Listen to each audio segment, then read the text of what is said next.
আপু নাচের মাধ্যমে আপনার যাত্রা শুরু হয়েছে, তো নাচটা কি কোনোভাবে অভিনয়ে আপনাকে সাহায্য করে, এবং অভিনয়ে আসার গল্পটা যদি একটু বলতেন। নাচ তো আমি বেসিক্যালি ছোটবেলা থেকেই করি, আর আমার মনে হয় অনেক সাহায্য করে। কারণ আমরা যে নাচ করি, নৃত্যশিল্পী, আমাদের এক্সপ্রেশনটাই মেইন। কারণ এক্সপ্রেশনের ভাষার মাধ্যমে আমরা ফুটিয়ে তুলি যে গানে অ্যাকচুয়ালি কি বলতে চাইছে।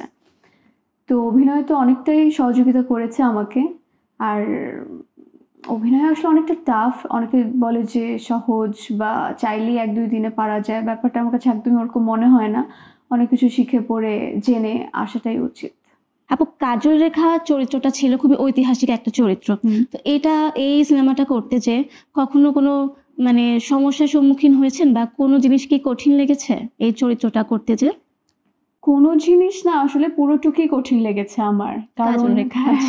কারণ কাজল রেখা আমাকে যখন অফার করা হয়েছিল, স্ক্রিপ্ট পড়ার পর সেলিম ভাই যখন আমাকে সবকিছু ওভারঅল বলেছে, তখন মনে হয়েছে যে আমি এটা আসলে পারবো না। কারণ আমি তো প্রথমত চলচ্চিত্রের মানুষ নই, এবং যে পুরাটা জার্নিটা কাজল রেখার, আমি কোনো কিছুতে অভ্যস্ত নই। সে যেভাবে কাজল রেখা লাইফ স্টাইল, যেভাবে সবকিছু, তার শাড়ি পরার স্টাইল, তার কথা বলা স্টাইল, কাকি কলসি নিয়ে হাঁটা, চরে ডুবে যাওয়া, পানিতে ঝাঁপ দেওয়া, যেগুলো কোনোটাই আমার জীবনে ঘটেনি। তো একটা সময় এসে রিহার্সালের মাধ্যমে তারপর নিজেকে মানে বুঝলাম যে হ্যাঁ, কেন পারবো না, অবশ্যই আমার এটা পারা উচিত। কষ্ট হয়েছে, কারণ ক্যারেক্টারে ঢুকতে তো কষ্ট হয়, চাইলেই তো একটা ক্যারেক্টার 2 দিনের মধ্যে করা যায় না। সো আমি আমার যতটুকু মানে ট্রাই করেছি, এখন বাকিটা তো আপনারা দেখতে পেয়েছেন। আপু নীল চক্রে আপনি একদম আধুনিক একটা মেয়ের চরিত্র করেছেন, তো এই ধরনের চরিত্রে ঢুকতে আপনি মানে কিভাবে নিজেকে প্রস্তুত করেন? নীল চক্রটা যেমন বললাম যে কাজল রেখা আমার জন্য অনেকটা টাফ ছিল, ঠিক সেম ভাবে হচ্ছে নীল চক্রের অফার যখন আমার কাছে আসে এবং আমাকে যখন ডিরেক্টর গল্পটা বলে, আমার কাছে মনে হয়েছে যে এটা আমার জন্যই আসলে। কাজল রেখা শুনে যখন মনে হয়েছিল যে না, এটা তো আমার জন্য না, এটা খুব ডিফিকাল্ট, বাট নীলচক্র মনে হচ্ছিল আমার জন্যই। আর ক্যারেক্টারটা সবকিছু মিলে একটা নাচের শিক্ষিকা, সো আমিও নাচের মেয়ে, দিন শেষে একটা জায়গায় কানেক্ট করতে পেরেছি। আর নীলচক্রের রাইমা হচ্ছে পুরো এই জেনারেশনের একটা মেয়ে, তো আমার অতটা কষ্ট হয়নি যতটা কাজল রেখায় হয়েছে। আপু আপনি একটা ইন্টারভিউতে বলেছিলেন যে সম্মানী না, আপনি গল্পে বেশি ফোকাস করেন, তো এমন কোনো চরিত্রের কথা কি মনে আছে যেটা করার জন্য আপনি খুবই মুখিয়ে ছিলেন কিন্তু পারিশ্রমিক খুব কম ছিল? না, এরকম এখন অব্দি আসেনি। আচ্ছা, আপনাকে যদি অনেকগুলো টাকা দেওয়া হয় কিন্তু গল্পটা ভালো না, সেক্ষেত্রে আপনি কিভাবে এড়িয়ে যাবেন? এরকম তো প্রচুর হচ্ছে, আমার মনে হয় ভবিষ্যতে হবে। আসলে এই ব্যাপারগুলো তো আসলে আমি ডিল করি না, তো যারা ডিল করে ওরা সুন্দরভাবে তাদেরকে, আমি জানি না ওরা কি বলে, কিন্তু তারা হ্যান্ডেল করে ব্যাপারটা। না, সরাসরি যদি আপনাকে কেউ অফার করে যে গল্প এটা, আপনাকে এটার জন্য অনেক টাকা দিব, তো সেই মুহূর্তে আপনি কি বলবেন? না, আসলে আমি খুব স্ট্রেট ফরওয়ার্ড, এবং যারাই আমার সাথে মিটিংয়ে আসে বা কথা বলতে আসে কাজ নিয়ে, আমি তাদেরকে সুন্দর করে বলি যে আমি আমার গল্পে এবং আমার ক্যারেক্টারকে প্রাধান্য দেই। আমার কাছে টাকাটা ইম্পর্টেন্ট না। গল্প যদি অনেক পরিমাণে ভালো হয়, আমার যদি ড্রিম কোনো প্রজেক্ট বা কোনো ক্যারেক্টার থাকে, আমার মনে হয় না যে আমি সম্মানিতে বেশি আমার মাথা ঘামাবো যে ওখানে অ্যাকচুয়ালি কত কি হচ্ছে আর সামথিং। আমি আমার কাজকে বেশি প্রায়োরিটি দেবো।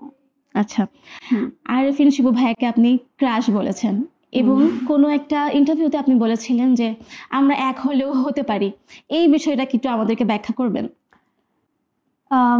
ছোটবেলা থেকে পছন্দ করি, এজন্য ওই যে ক্রাশ বলে, এই জন্য আমিও বলেছিলাম সে আমার পছন্দের একজন মানুষ প্রথমত, আর এখনো আছে।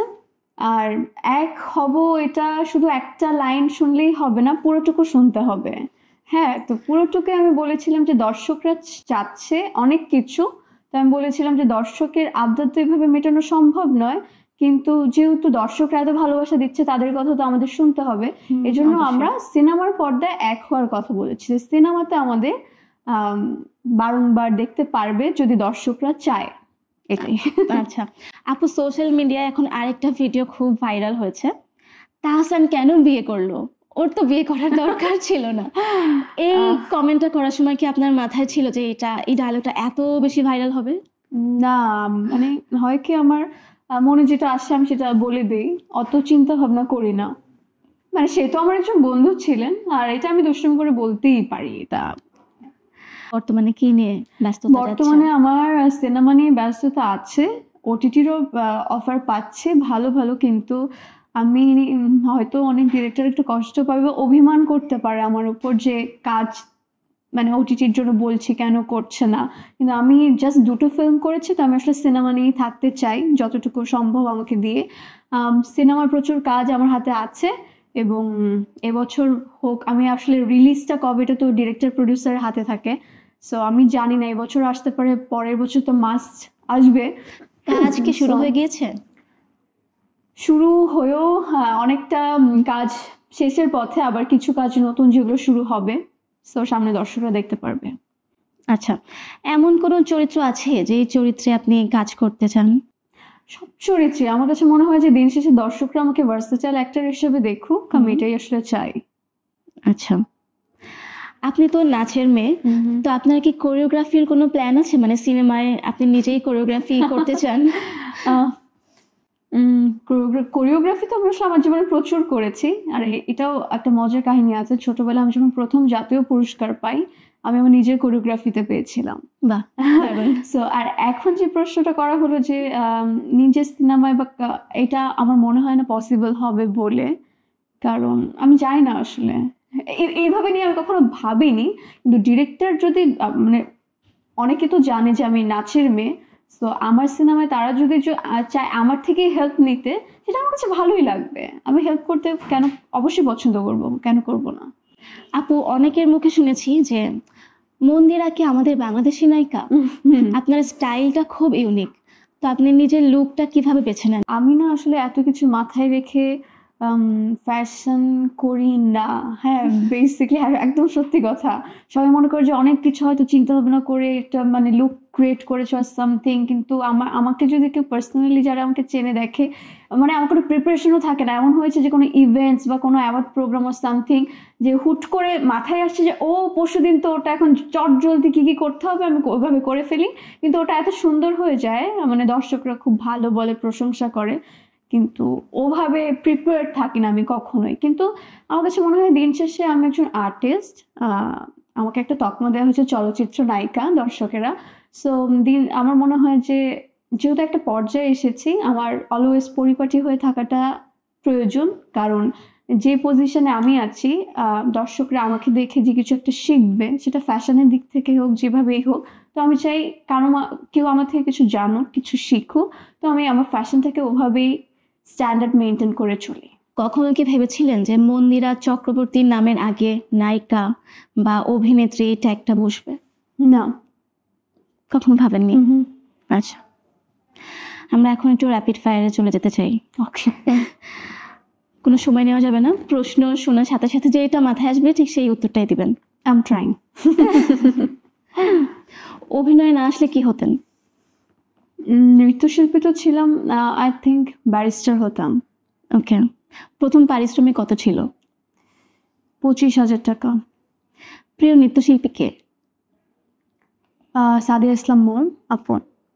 প্রিয় অভিনেতা? চঞ্চল দাদা। প্রিয় অভিনেত্রী? জয়াপা।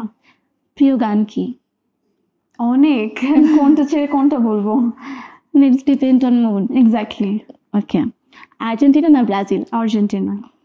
প্রিয় পোশাক? শাড়ি। আপনার কোন রেসিপি সেরা? মাটন।